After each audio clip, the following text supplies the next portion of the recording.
name is Manaswini, and I'm here to tell you a story. But before I begin, I want you all to take a moment and close your eyes. Think about a time when you learned something that was extremely important in your life. Or maybe it was a person who taught you something that you thought was invaluable. What did they teach you?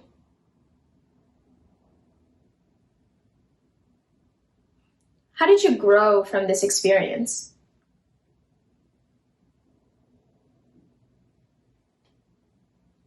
Have you ever shared these lessons with other people?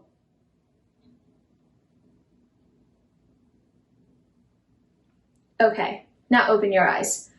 This is a picture of Aldo. Aldo is a 7-year-old who attends an elementary school in Compone, Peru. Daria, a UMD student, met Aldo when she traveled with Public Health Beyond Borders. She was very excited to conduct her first workshop that she and her team had been preparing back in College Park for over a year. Her focus this trip, improving community health by teaching healthy hand-washing habits. When Daria first met Aldo, he was very shy and very hesitant to engage.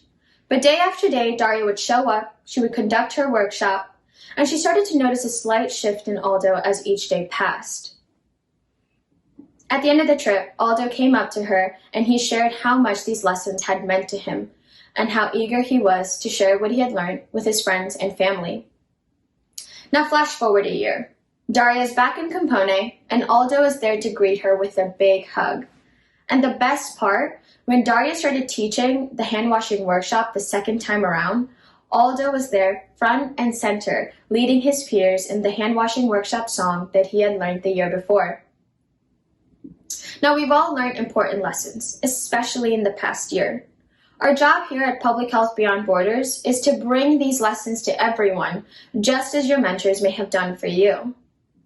This is what Public Health Beyond Borders is all about. Daria is just one of hundreds of students that make individual impacts on communities across the globe. This is who we are. This is what we do. And we're not just in Compone, Peru. We have active projects in Varanasi, India, Calaba Town, Sierra Leone, and we even work right here in our own backyard in Langley Park, Maryland. Public Health Beyond Borders is a student-led organization founded in 2014 with a mission of empowering families and children locally and globally to achieve their best health. With our tried and true 5-step model, we've led interventions on healthy peer relationships to malaria prevention. And since our founding, we've led 39 multi-day lessons on 13 trips, engaging over 3,500 children globally and over 1,000 undergraduate students. And all of this is at the University of Maryland alone. These numbers only begin to tell our story. Over the past year, our active member base has grown 190% and has pivoted to make change despite the challenges of COVID-19. And although we couldn't travel, we decided we were going to invest in public health. From raising awareness about food insecurity here at the University of Maryland to creating correct hand-washing technique videos when the pandemic first hit and raising thousands of dollars for the Black Lives Matter movement, our drive to amplify public health solutions has only grown stronger. Now, we've shown you who we are, what we do, and what our impact has been over the past 7 years. But what if we weren't limited to one campus?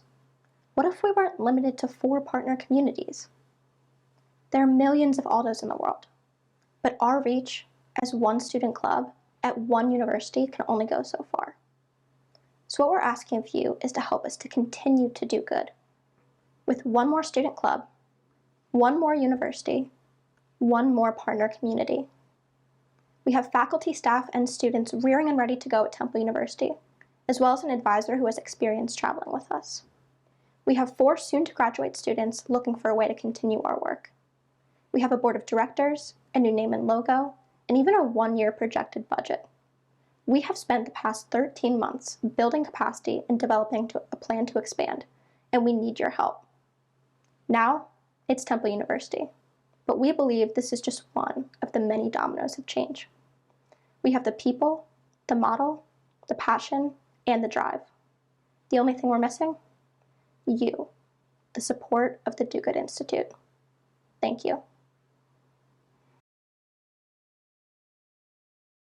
The question I want to ask you is about your business model in terms of where do you take it from here? I noted that you talked about the partnerships that I think I saw with Big Ten. I think, Temple University's logo on there. What's the expansion forecast in terms of where you would like to see this go? Yeah, that's a great question. I think that one of the benefits of our work in the past years, we've really looked at what our business model could be. What we hope to do is in the next few months incorporate as a 501c3, which will give us access to a wider range of networks, and that way we can leverage a little bit more connections. We also have a partnership with the Global Health Initiative at the University of Maryland, which has helped us expand and think about how we can target other universities. We currently have an advisor at Temple University who used to work at UMD and traveled with our team in its initial founding years. So that's one way that we have a strong connection there. So the Big Ten is an area where we've identified a few different universities who are actually already interested in working with us. So we've talked with the University of Michigan and the University of Alabama.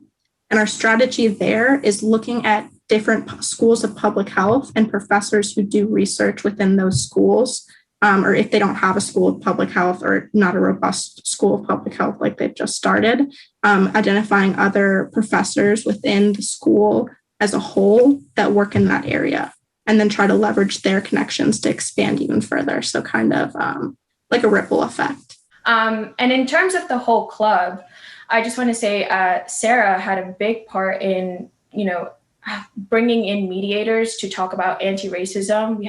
We had very successful anti-racism dialogues. Something that we focused on during the summer was food insecurity, which is very prevalent here at the University of Maryland. And I think a big part of our organization is that, yes, we couldn't travel. So instead we decided to invest in public health. So hopefully that answered your question.